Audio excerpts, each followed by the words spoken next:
이제 이 이미지는 어차피 이 가구에 나와 있는 이미지인데 저희가 처음에 이제 3월, 4월 되면 이제 꽃이 피어요. 사과나 배나 그런데 꽃이 하얗게 꽃이 피고 그 빨간색 교재에 있는데요. 나중에 한번 보시면 되세요. 그래서 참고용으로 많이 보려고 해요. 처음에 그 꽃이 피면 그 꽃에 나중에 이렇게 과실들이 이렇게 열려요. 그래서 보통 보면 하나의 이러한 꽃이 피는 곳에 한 5개, 6개가 핍니다. 근데 말 그대로 이게 점점 커지다 보면 사실 영양분을 나눠 먹어야 되고 하니까 크질 않아요. 그래서 저희가 이걸 적과할 거예요. 이걸 따버리는 거예요. 몇 개를 따면, 속과내기를 하게 되면 나중에 이렇게 하나씩 남을 거잖아요. 그래서 이제 이렇게 하나씩 남게, 알맞게 섞는 걸 우리가 적과라고 하는 적과. 착과는 달려있는 거고, 적과는 이런 것도 우리가 속과내기 말씀 그대로 하는 겁니다.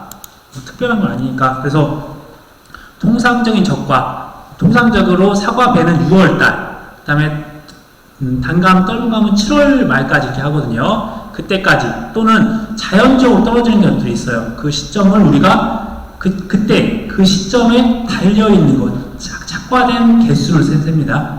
이게 적과 후의 착과수. 그러니까 우리가 알맞게 딴 다음에 그때 시점에 달려있는 착과수. 저희 같은 경우 제가 포항에서 7월 초부터 사과에 대한 부분들에서 적과후 착과수 조사를 할 거고, 여러분들이 합격하시면 가장 먼저 하는 조사가 이 적과후 착과수 조사예요.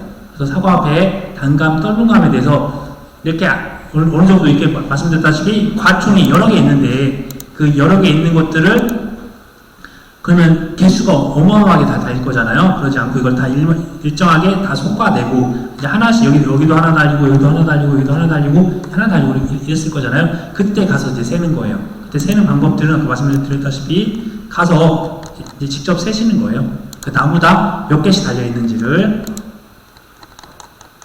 그때도 셀 때도 그 전수조사하는 건가요? 다 표본조사입니다. 그래서 예외적인 전수조사가 있을 거예요. 근데 이 나무가 천주가 있어요. 천주에 대해서 달려있는 걸 다 셀 수는 없으니까 저희가 표본을 선정해서 하는 게 표본조사. 그러니까 원칙은 표본조사라고 생각해 주세요. 대신 이제 예외적으로 전수조사가 있을 수 있다라고 해서 설명을 드리도록 할게요. 꽃을 기준으로 지금 아닙니다. 저희는 유과 하나에는 달려있는 것 같아요. 네네, 열매. 네, 그러니까 달려있는 과실, 착과. 처음에 꽃이 피고 그 꽃 자리에 이제 과실들이 하나씩 유과가. 네, 맞습니다. 꽃하고. 근데 이제 나중에 또 용어들이 나오긴 합니다. 그리고 될 수 있으면 질문은 우선은 지금 같이 받으면서 하시되 좀 쉬는 시간에 좀 해주시면, 녹화하는 부분이 있으니까 좀 그러면 서로 좀 반영해주세요. 나중에도 이제 녹화본 보시는 분들만 또 있을 수도 있으니까 같이 이렇게 할게요. 그 다음에 저희가 적과후 착과량, 그러니까 수에서 양을 바뀌었잖아요. 그러면 적과후 착과수의 과중을 곱하는 겁니다, 그냥. 그래서 적과후 착과수. 그 다음에 감수 과실수라고 되어 있어요. 감수 과실수. 말 그대로 저희가 이렇게 평년 착과수가 있고, 그 다음에 적과후 이제 용어를 쓰겠네요. 착과수라고 하면 우리가 보험금은 착과가 감소됐어요. 감소된 것들을 보장을 해주는 겁니다. 근데 말 그대로 감소됐다고 하는 거는 평년 착과수가 아까 전에 65,000개가 있었어요. 65,000개. 근데 적과후 착과수 조사해보니까 우리가 5만 개가 달려있다고 조사가 됐어요. 그러면 착과 감소가 15,000개가 달려있는데 말 그대로 감소는 개수가 줄어듭니다. 개수가. 그런데 예를 들어서 어떤 태풍이 불었어요. 태풍이 불어서 이번에 이렇게 10,000개가 떨어져서 10,000개. 그러면 10,000개가 떨어졌다고 하는 거는 이 10,000개는 감소가 된 거예요. 10,000개가 떨어졌으니까. 그런데 여기서 우리가 감수라고 하는 거는 일정한 퍼센테이지를 보는 거예요. 이 10,000개 중에서 봤더니 예를 들어서 9,000개는 100% 피해를 입었어. 100% 피해를 입었어. 근데 1,000개는 봤더니 정상이에요. 정상. 잘 떨어져서 내가 상품으로 쓸 수가 있다. 만약 예를 들어 떨어진 것들이라도. 그러니까 9,000개는 못 쓰고 1,000개는 정상적이 됐다라고 하면 우리가 이거를 피해 구성을 나중에 할 겁니다. 피해 피해 구성을 할 건데, 나중에 이것도 암기도 1, 2, 3으로 끝나요. 모든 게 다. 어떤 피해 구성을 할 것도 1, 2, 3으로 끝날 겁니다. 그래서 감소된 개수가 1번일 거고요. 피해 구성이 2번이고, 3번이 뭐가 될 거냐면, 우리가 감수라고 해요. 감수. 그러면 예를 들어서 피해 구성을 해보니까 10,000개 중에서 9,000개는 100% 피해를 입었고 정상이 1,000개가 있을 수도 있잖아요. 그러면 피해 구성은 90%가 피해를 입은 거잖아요. 사실 전체 10,000개 중에서. 그러면 10,000개에다가 90%를 곱하면 9,000개가 피해를 입었고 1,000개는 정상이니까 실질적으로 떨어진 건 10,000개가 감소됐지만 피해 구성을 해보니까 감수는 9,000개 됐다. 그래서 최종적으로 인정해주는 게 이 감수라고 보시면 되세요. 우리가 최종으로 인정해주는 거. 떨어진 건 1,000개가 떨어졌지만 그게 감소. 그런데 피해 구성을 해봤어요. 각각 50% 피해 난 것도 있고 80% 피해 난 것도 있고 100% 피해 난 것도 있고 이게 살짝 떨어져서 정상적인 것도 있을 수도 있잖아요. 그럼 피해 구성을 해보는 거예요. 그래서 우리가 1, 2, 3으로 모든 걸 끝낼 거예요. 착과, 낙과, 뭐 다른 기타 또 모든 것들도 1, 2, 3으로 할 수 있는 부분이 있으니까 이 내용들로 가져갈 겁니다. 그래서 그러니까 감수 과실수라고 하니까 모든 걸 다 반영을 한 거예요. 그래서 보장하는 자연재해로 손해가 발생한 것으로 인정되는 과실수더라. 그래서 떨어졌으나 그게 정상인 것들은 피해가 발생한 거 아니잖아요. 떨어졌지만 정상인 거니까 그러면 그게 결국 인정되는 게 감수 과실수로 인정된다. 거기다가 과중을 곱한 게 감수량입니다. 양. 그래서 과실수냐 감수량이냐 이렇게 보시는 거고, 그 다음에 평년 결실수, 평년 결과 모지수. 이거는 품목이 다른 거예요. 지금까지 평년 착과수는 사과, 배, 단감, 떠분감에서 사용하는 용어고요. 평년 결실수는 OD 품목에 쓰는 겁니다. OD 품목. 제가 OD가 있나? 잠시만요. 그래서 이제 용어들 한 번쯤 이제 사진으로 보시는 게 좋긴 하세요. 아시겠지만 뽕나무 아시죠? 뽕나무 아시나요? 제가 이미지를 아까 찾아봤는데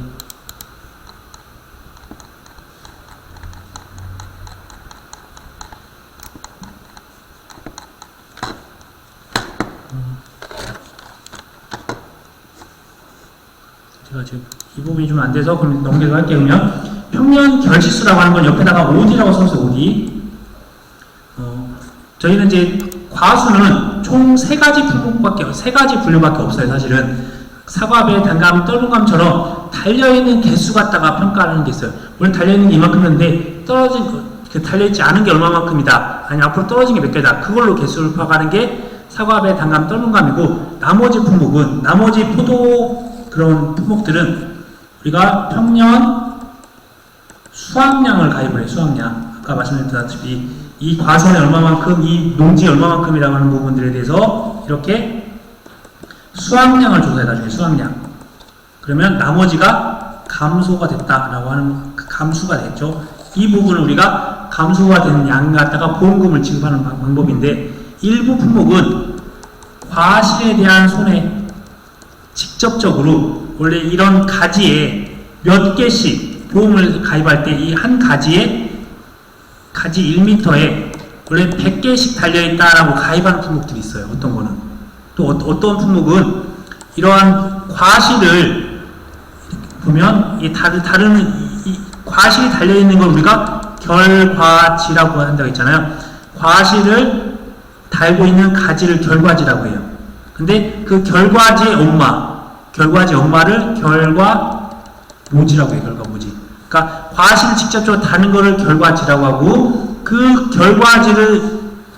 결과지의 엄마, 그 모가 되는 게 결과모지라고 표현합니다. 그래서 이 결과모지로 가입하는 게 있어요. 이 품목이 복분자예요. 복분자. 그 다음에 그러면 여기서 보면 OD, 복분자, 그 다음에 나중에 배우실 무화과는 이 결과지, 직접 이 결과지를 갖다가 판단을 하는 게 있어요.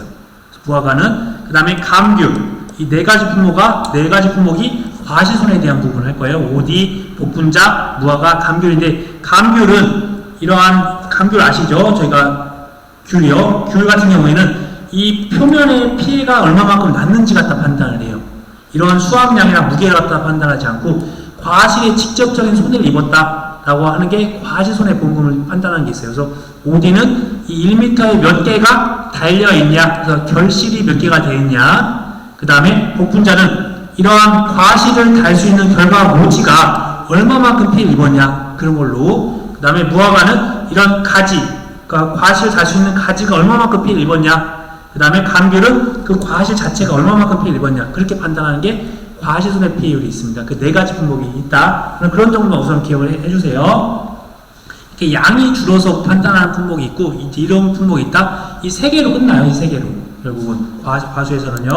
그럼 먼저 평년 결실수라고 하는 부분들은 말 그대로 이 결실수를 판단할 겁니다. 어떤 거? OD에 대해서는 앞에 있는 내용이 평년 수확량이랑 다 똑같아요. 평년 수확량이랑 똑같은데 실제 수확량 대신 실제 결실수라는 용어를 쓰는 거예요. 표준 수확량 대신 표준 결실수를 쓰는 겁니다. 그런 차이밖에 없어요. 네. 여기서 보면 결과지가 나오네요.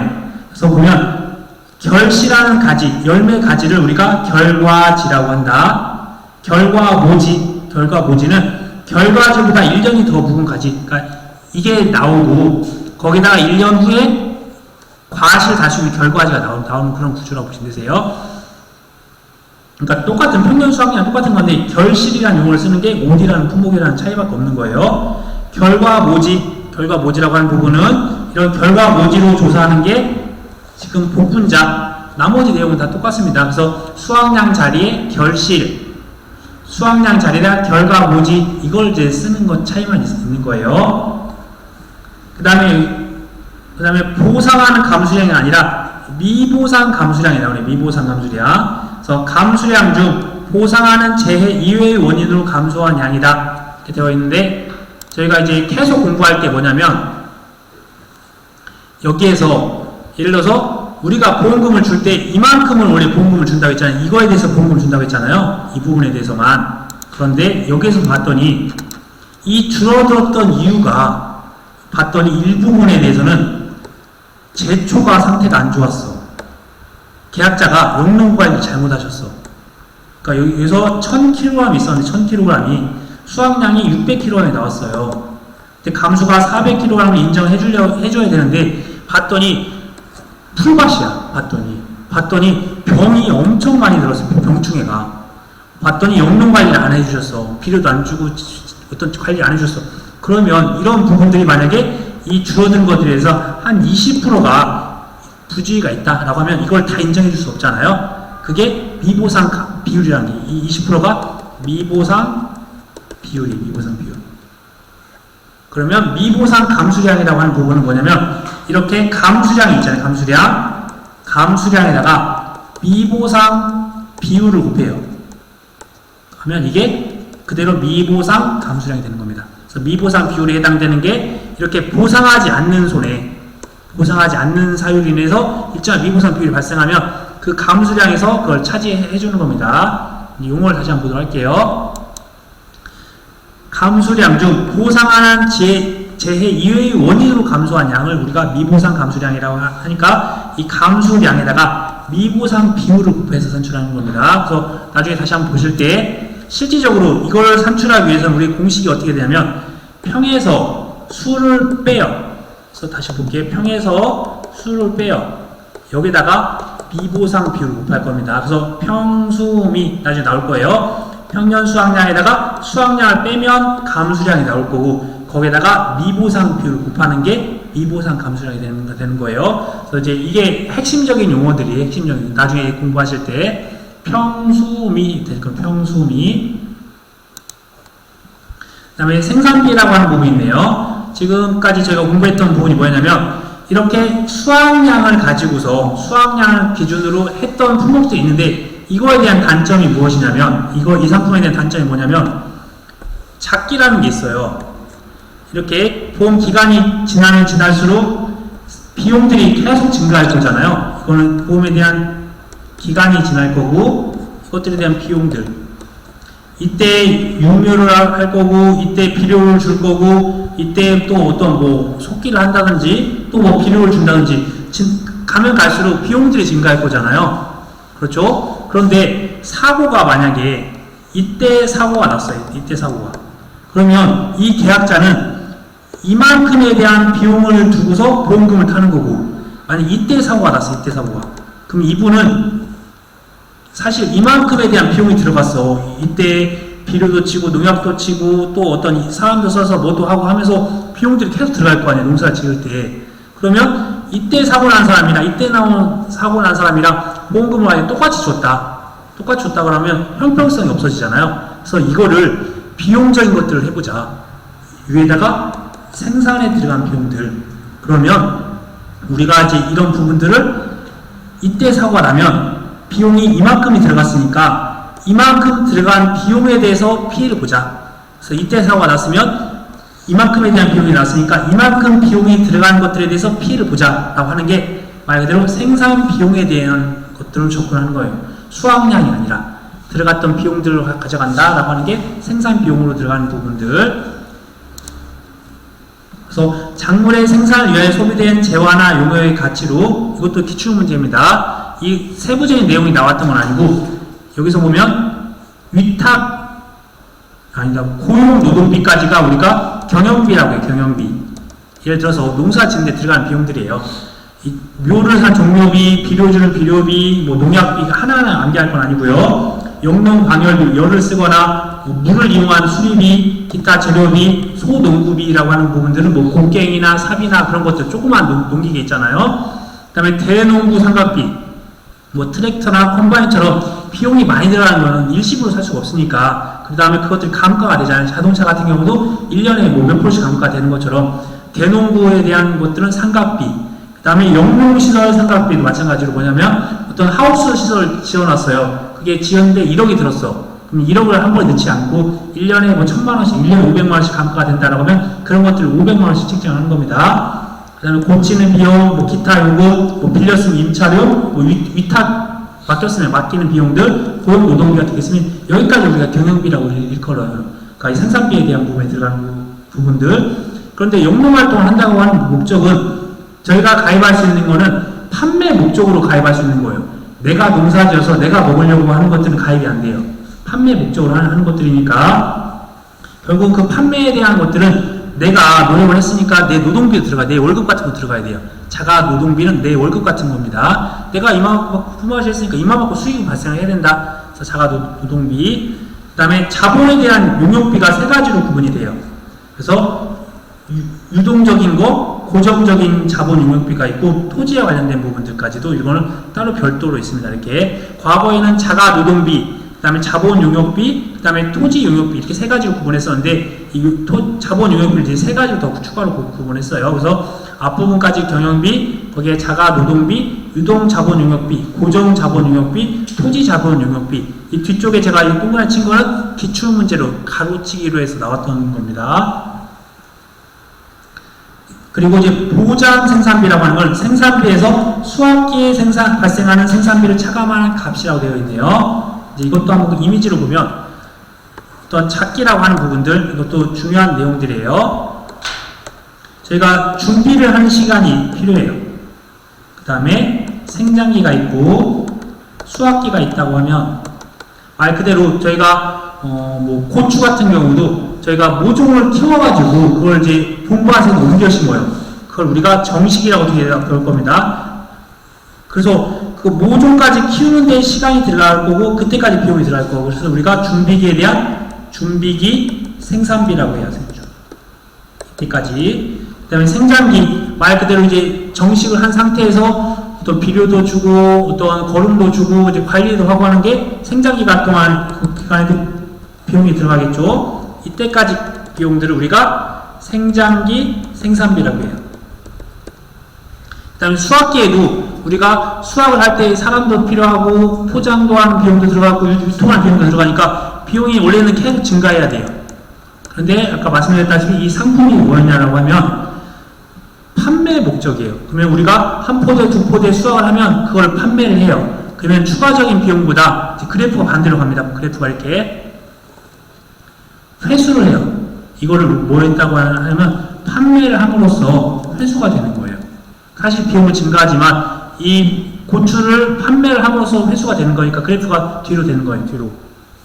그러니까 결국은 여기까지 많이 들어갔다는 걸 우리가 표준 생산비, 아니면 뭐 총 생산비라고 표현을 합니다. 그럼 위에는 수학기 생산비가 있을 거고요. 이것들 다 합친 게 표준 생산비나 총 생산비인데 우리는 보험에 가입하는 거는 결국은 여기까지만 보장을 해주면 되는 거잖아요. 이 이후에는 수학을 하니까 감소가 될 거니까 이 이후에는 보장 안 해주고 여기까지를 우리가 뭐라고 하냐면 보장하는 생산비라고 해서 보장 생산비라고 해요. 그러면 보장 생산비 두 가지로 되는 거예요. 준비기 생산비나 생장기 생산비를 합친 게 보장 생산비가 될 수도 있고 아니면 전체 생산비에서 수학기에 대한 생산비를 빼준 게 보장 생산비가 될 수 있다. 두 가지로 직접 표현할 수 있는데 여기서 표현한 거는 전체 생산비에서 수학기 생산비를 차감한다 이렇게 표현을 했습니다. 보장 생산비가 볼게요. 그래서 이 생산비라고 하는 건 총 표준 생산비를 말하는 거고 거기에서 수학기에 발생한 생산비를 차감한 값이 보장 생산비라고 한다. 또는 여기다 써서 주셔야 될 게 준비기 생산비 더하기 생장기 생산비 이거를 합친 게 이제 보장 생산비가 되는 거예요. 두 가지로 접근하셔야 되세요. 그 다음에 가입 가격 아까 저희 이미지 보셨다시피 이 킬로그램당 얼마라고 가격을 설정할 거예요. 놈도 그렇고 벼도 그렇고 마늘 양파도 그렇고 과수도 그렇고 다 똑같아요. 킬로그램당 가격을 우리가 가입 가격으로 설정합니다. 그 다음에 표준 가격은 역시나 이제 표준적인 거 어떤 통계 자료를 수집하는 단체에서 만들어 놓은 가격이 표준 가격이 되는 겁니다. 그 다음에 기준가격과 수학기 가격이라는 게 있어요. 그래서 보험에 가입할 때 정한 농작물의 킬로그램당 가격을 우리가 기준가격, 그 다음에 수학기 가격이라고 하는 건 수학기의 킬로그램당 가격을 갖다가 또 표현을 하는데 저희가 나중에 저희 자격증을 수여하는 데가 농구원이라는 데예요.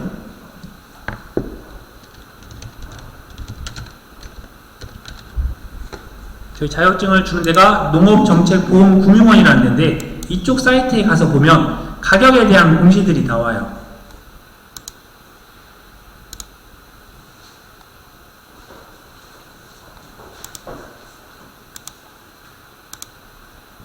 그래서 보면 기준가격 공시, 수학기 가격 공시 이런 공시를 여기서 하거든요. 그러면 각각에 대해서 나중에 저희가 이러한 가격이 원래 농작물이라고 하는 게 가입을 해서 수확량이 줄어들거나 가입을 해서 과실에 대한 손해가 발생하거나 아니면 가입했는데 생산비가 많이 들어서 그것들에 대한 것들을 갖다가 보장을 해주는 상품이라고 말씀드렸잖아요. 그런데 거기에 플러스로 요즘 같은 경우 벼 같은 경우에 원래 작년 같은 경우는 가격이 킬로그램당 얼마였죠? 한 가마니에 6만 원이 하던 게 지금 가격이 쌀값이 떨어져서 4만 원대다. 그래서 가격이 떨어지는 것도 보장을 해주는 품목이 있어요. 그런데 그게 모든 품목에 해당되는 게 아니라 7개 품목만 해당돼요. 그래서 이렇게 양파 같은 경우 말 그대로 이 기준가격이라고 하는 거는 가입할 때의 가격이에요. 가입할 때는 474원에 가입했어요. 1kg에. 그런데 요즘에 양파 가격이 무지 뛰어서 수학기 때 가격을 봤더니 943원으로 올랐어요. 그러면 가격이 올라갔으니까 보장이 안 해줘도 돼요. 반대가 될 수도 있잖아요. 내가 기준 가격이 943원이었는데 수확할 때 봤더니 이게 풍년이어서 474원이 될 수도 있어요. 수확량을 주지 않았는데 그러면 그 가격 하락에 대해서도 보장을 해주자라고 하는 게 농업수익 감소 보장이라는 상품이 있어요. 7개 품목에 대해서. 그게 그래서 거기서 쓰는 용어입니다. 그래서 보험에 가입할 때 정한 농작물의 가격이 기준 가격, 수확기 가격은 이 수확기 킬로그램의 가격입니다. 그래서 이 기준 가격과 수확기 가격이 또 8회 때 계산 문제로 나왔습니다. 그래서 이제 관련된 부분도 좀 이따 간단히 한번 보도록 할게요.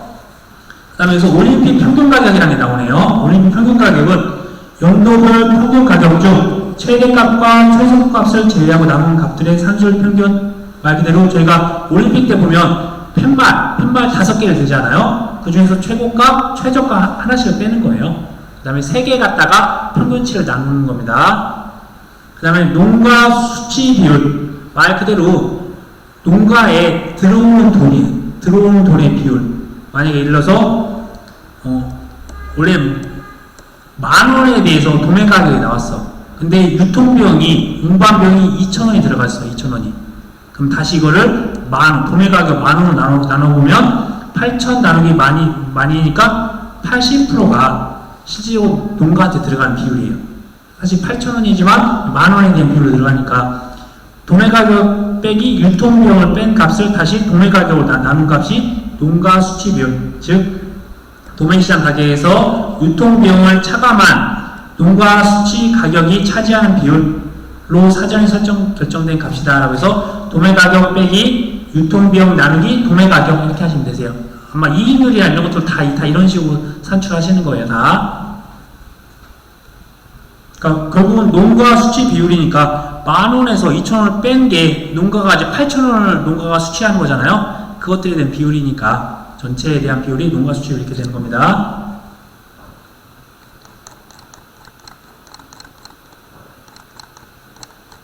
그 다음 내용을 간단히 보도록 할게요. 이제 실제 결과 주수란 게 나와요. 실제 결과 주수. 이 부분들은 아까 전 봤던 것도 봐야 되는데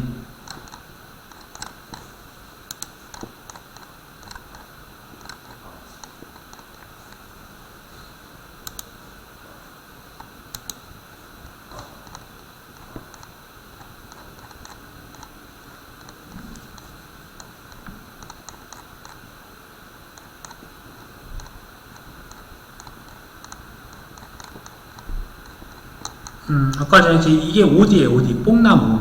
그러니까 이런 것들을 이게 수천 개, 수백 개가 달려있는데 이것들을 저희가 막 조사할 수가 없어서 개수를 다 셀 수가 없으니까 이걸 1m에 대한 가지에 대한 길이를, 가지 만약에 여기서 긴 가지 한 3개 정도를 해가지고 이 가지에 대한 길이랑 이 달려있는 개수를 세는 게 오디에 대한 결실수를 세는 거예요. 위에 달려있는 결실수 세는 거고, 그 다음에 이게 복분자거든요.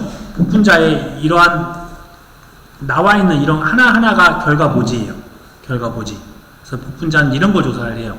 여기에 달려있는 결실수들이 있을 겁니다. 나중에 복분자 같은 경우. 그렇게 가져갈 거고요. 감귤이랑 이런 것들 말고, 우선 이걸로 할게요.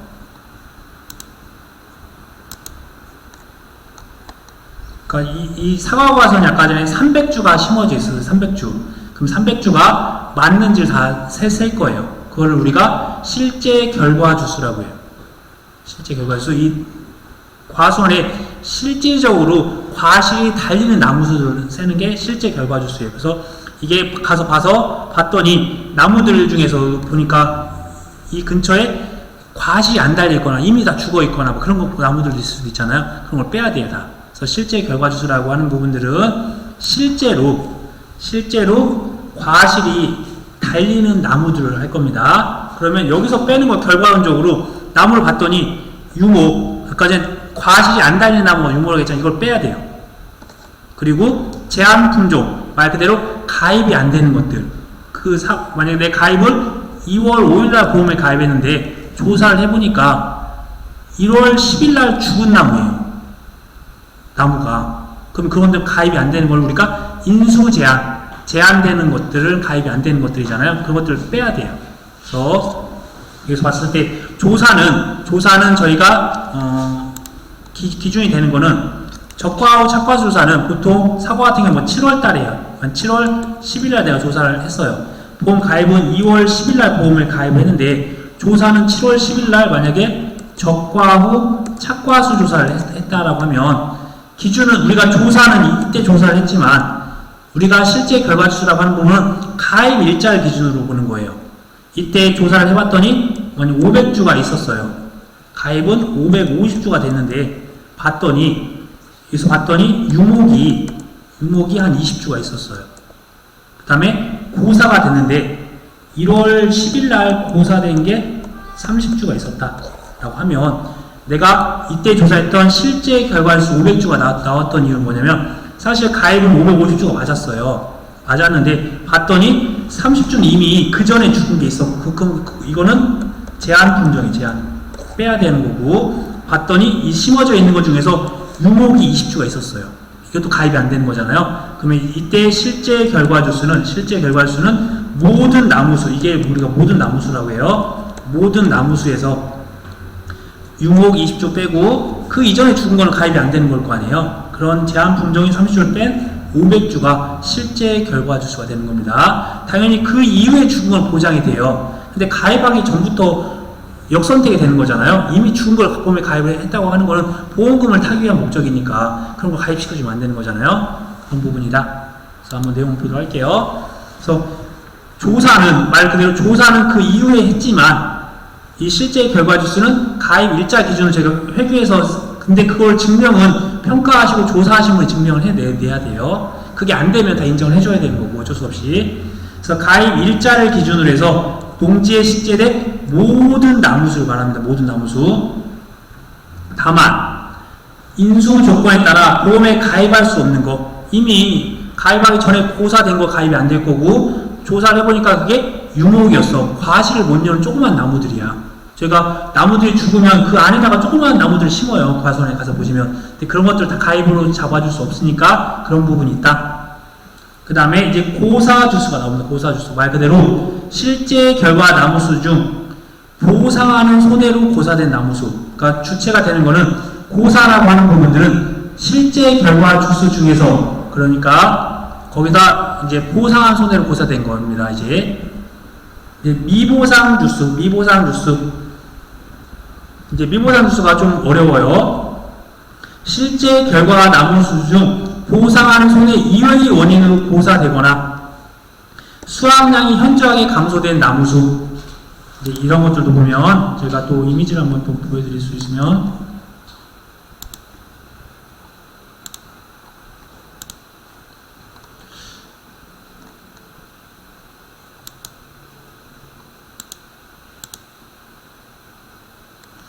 사실 이제 또 이걸 표현하기 좀 그렇긴 한데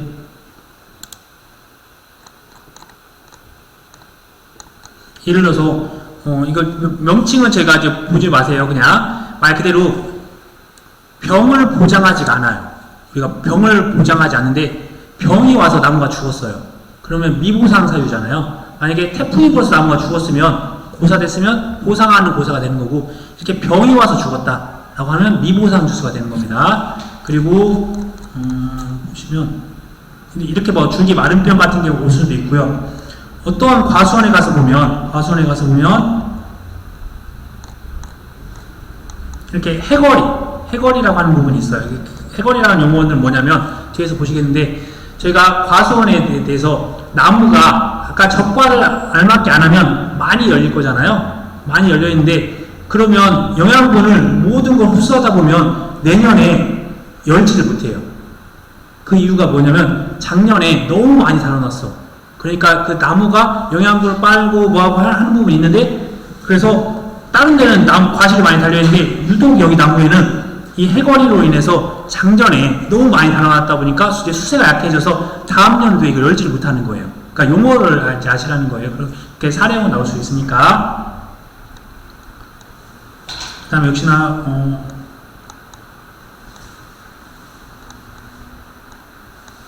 이렇게 또 가서 나무를 봤더니 이게 나무가 살아있어요. 근데 병이 왔는지 뭐였는지 위해서는 모르는데 싹둑 잘랐어요.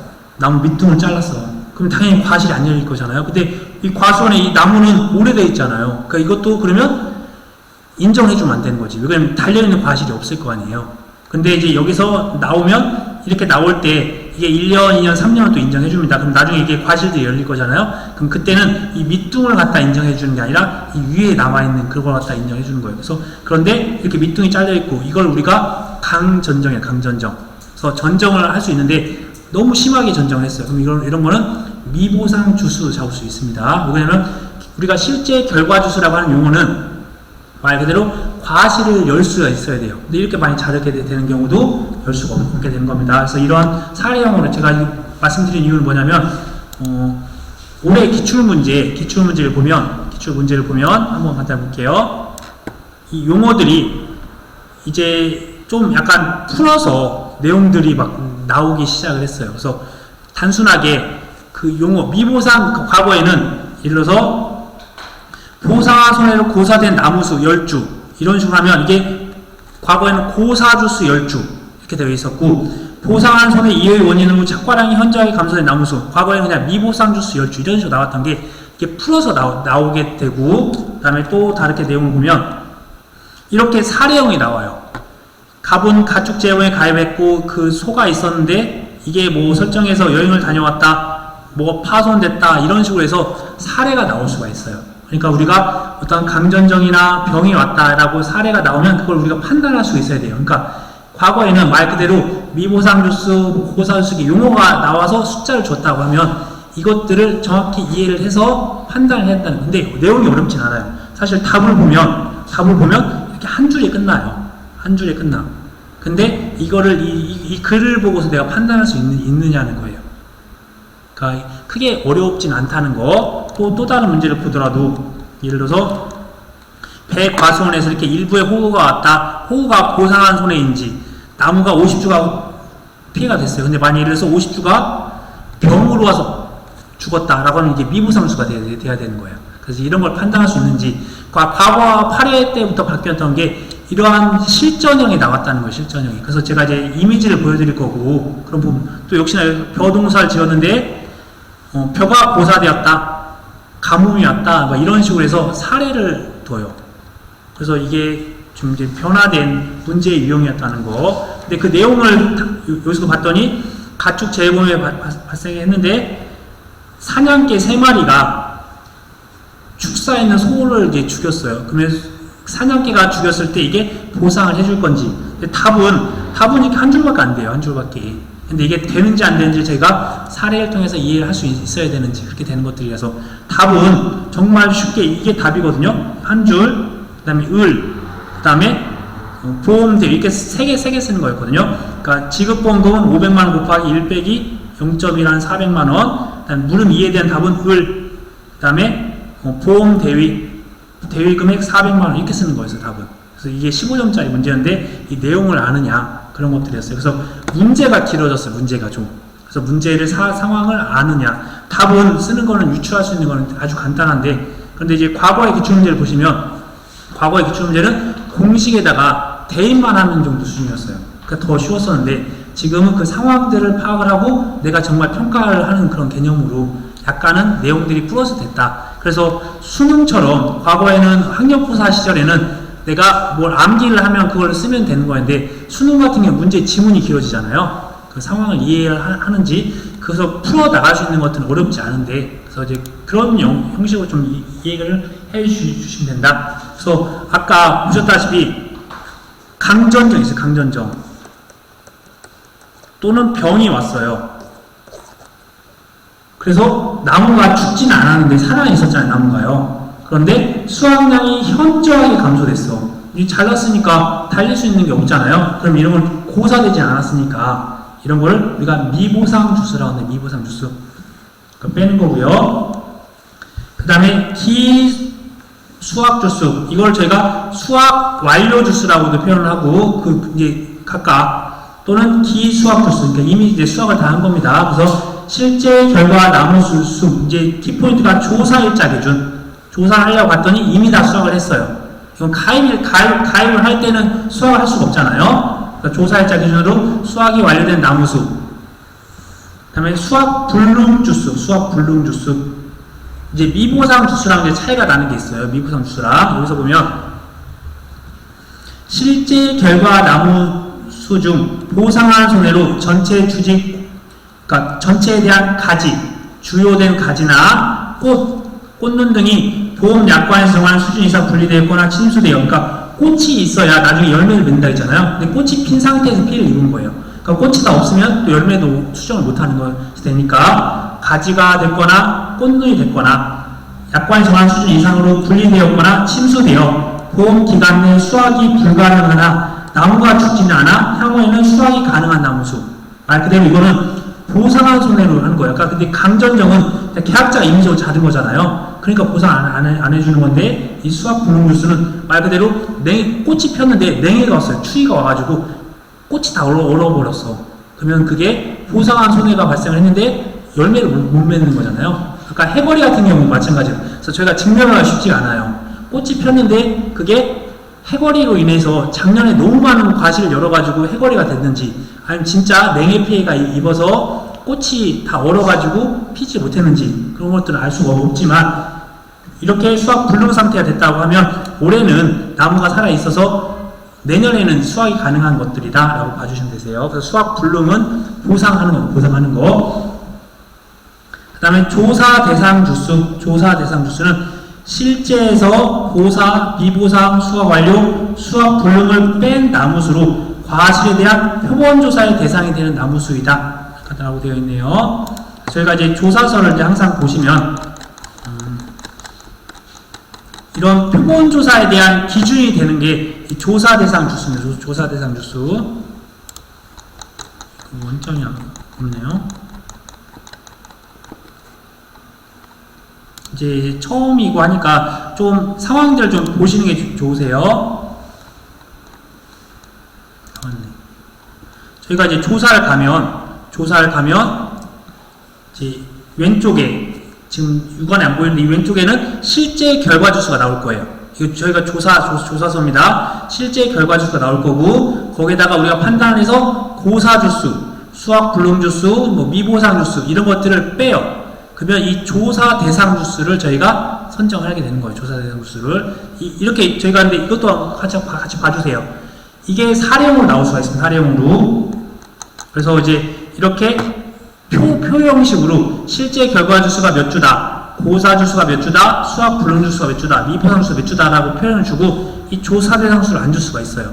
그 다음에 이걸 가지고서 표본 주수 선정하고 이런 식으로 해서 사례형, 이게 사회 때는 이 표가 나왔어요. 표에다가 작성하는 방법이 나왔으니까 이런 것도 또 저희가 다 해드릴 거예요. 그러니까 저희가 하고 싶은 건 뭐냐면 이 용어만 알아서는 안 되고 이런 것들을 어떻게 응용해야 되는지를 알아야 되는 겁니다. 근데 용어를 아니까 대입하는 건 아무것도 아니에요. 사실은 뭐 특별한 건 없죠. 이제 여기까지가 과수에 대한 부분이에요. 과수에 대한 부분. 그 밑에는 논작물, 밭작물. 그러면 나무가 아니라 이제 면적으로 하는데 면적. 그래서 실제 경작 면적. 그러면 실제 결과수가 똑같은 거예요. 근데 이걸 면적으로 바꾼 겁니다. 쭉 보시고. 그러면 수확 불능 면적, 타작물 및 미보상 면적. 근데 여기서 중요한 게 타작물이라는 게 있어요.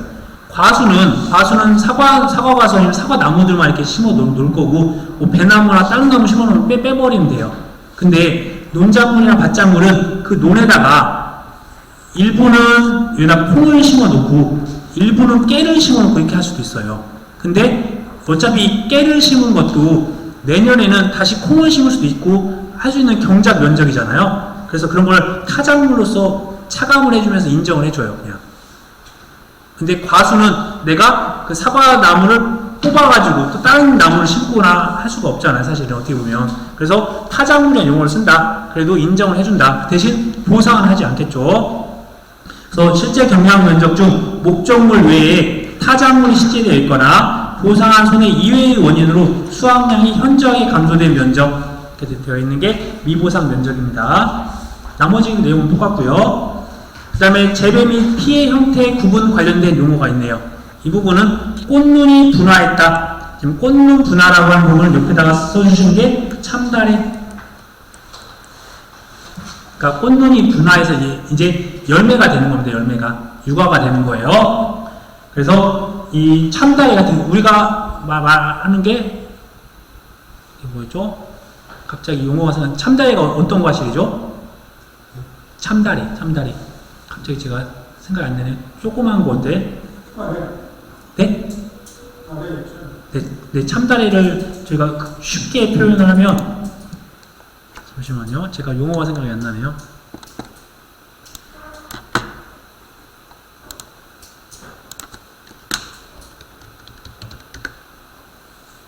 네, 키위입니다. 키위. 참다리가 키위예요. 키위. 용어가 좀 제가 이렇게 좀 어렵게 제가 말했네요. 그래서 참다리가 키위입니다. 키위. 키위 같은 경우 특징이 1년이 넘어요. 재배 기간이. 그걸 좀 기억을 해주세요. 그래서 참다리 같은 경우 지금 이것도 기출문제입니다. 영양 조건, 기간, 기온, 일조 시간 이렇게 컴버가 나오는 거를 가로넣기로 한번 나왔던 적이 있어요. 그 다음에 꽃눈 분화기도 나왔었고요. 말 그대로 어떤 기간이나 조건이나 기온이나 일조 시간에 따라서 필요 조건이 닫혀서 꽃눈이 형성되는 현상. 그래서 꽃눈이 제가 꽃이 먼저 형성이 되고 그다음에 유과가 된다고 했잖아요. 꽃눈 분화기 이제 기자가 붙을 거예요. 그러면 일정한 기간이 형성이 된 겁니다. 그래서 꽃눈 분화가 50% 정도 진행된 때를 우리가 꽃눈 분화기라고 한다.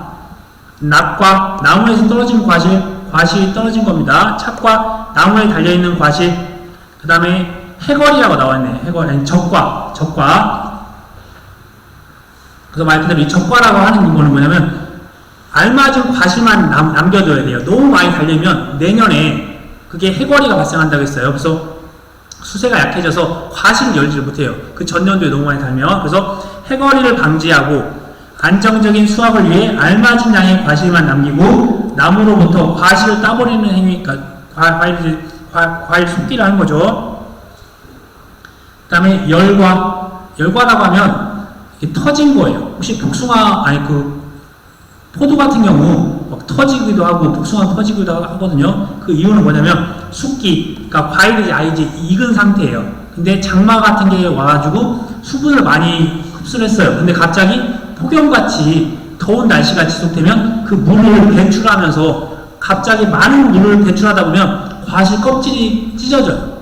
그거를 우리가 열과라고 합니다. 그래서 어떤 장마 기간에 숙기에 과다한 수분을 흡수한 후에 폭염같이 고온이 지속될 경우에 수분을 배출하면서 과실이 찢어지고 갈라진 현상을 우리가 열과라고 한다. 그 다음에 나무는 보온 계약에 의해 가입한 과실을 열매를 맺는 결과주가 그렇다고 했고요.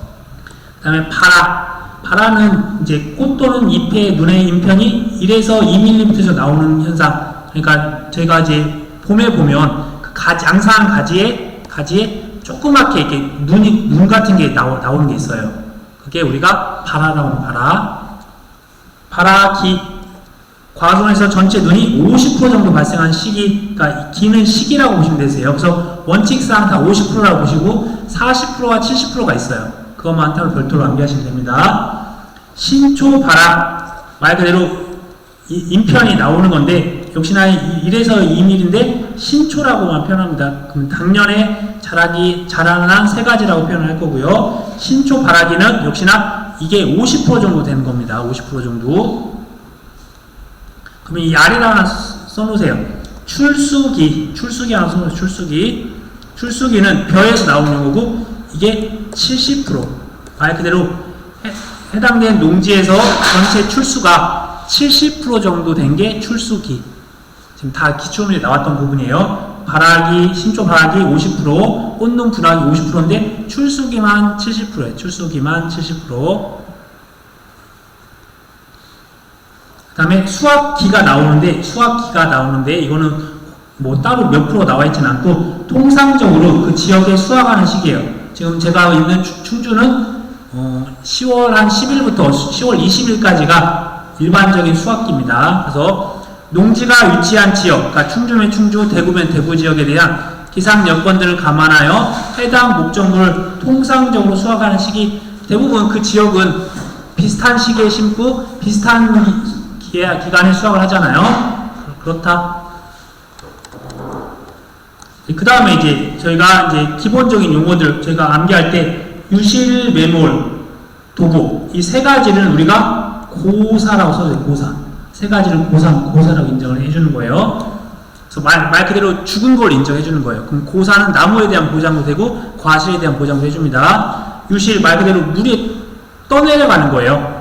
물에 떠내려가다. 그래서 나무가 과수원 내에서 정 위치를 벗어나 그 점유를 잃은 상태, 홍수가 나서 떠내려간 겁니다. 위치가.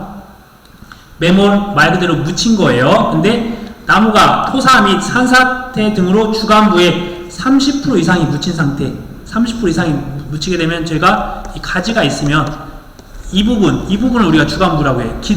기둥을 주간부라고 합니다. 주간부에 한 30% 정도가 묻힌 상태. 이게 주간부예요.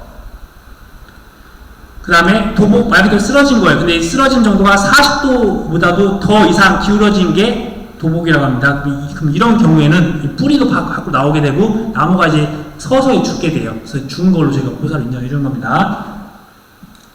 그 다음에 절단 2분의 1인데 절단은 우리가 이 주간부, 아까 말씀드렸다시피 이 부분이 주간부라고 했죠.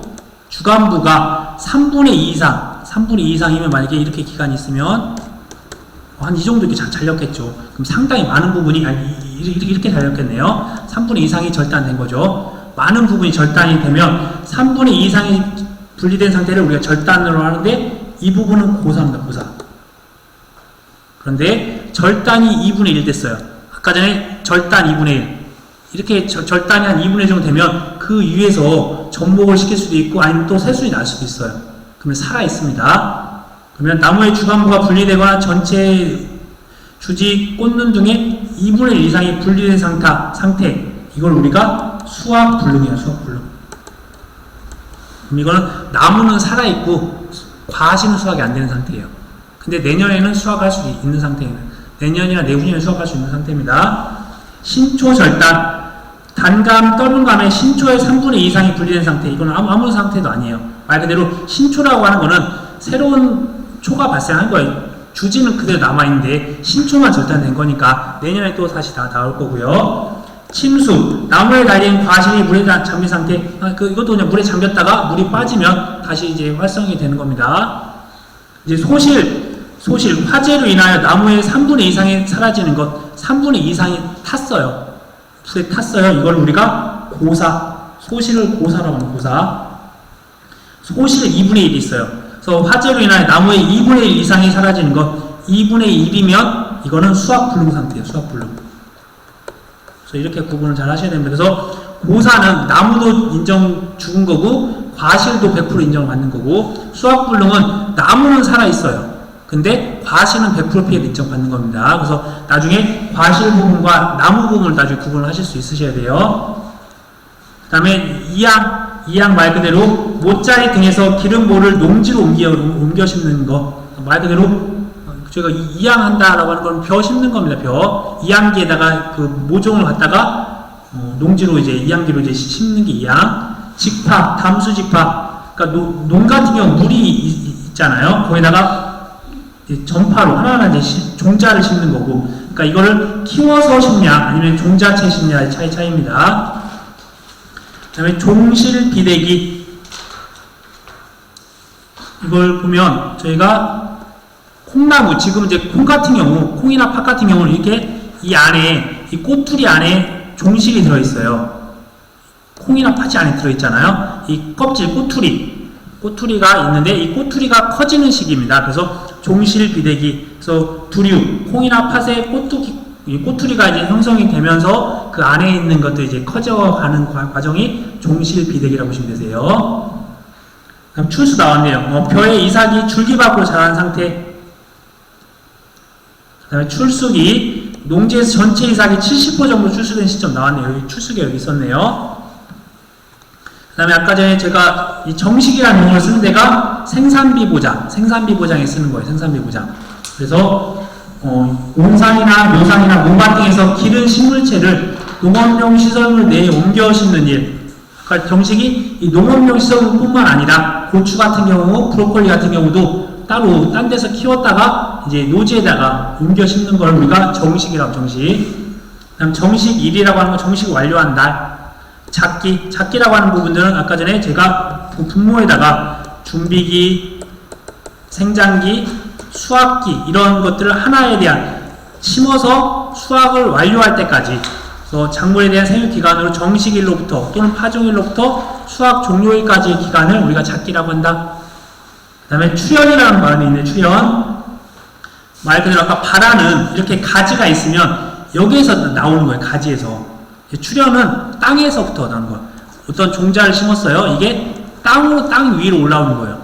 땅 위로 짠 하고 이제 출현하는 겁니다. 땅 위로. 그래서 농지에 파종한 씨로부터 자란 싹이 농지 표면 위로 나오는 현상. 그래서 출현은 나중에 출현율이라는 게 밭작물에서 논작물에서 나올 거예요. 그래서 땅에다 심은 게 밖으로 나온 게 출현이다. 그 다음에 종균 접종이라는 게 있어요. 그래서 균을 접종을 해요. 저희가 버섯 같은 경우는 포자 같은 경우 종균을 접종을 해서 그것들을 이제 하는데, 그래서 버섯 작물에 종균을 배지 또는 원목에 접종하는 것을 종균 접종이라고 한다. 이렇게 되어 있네요.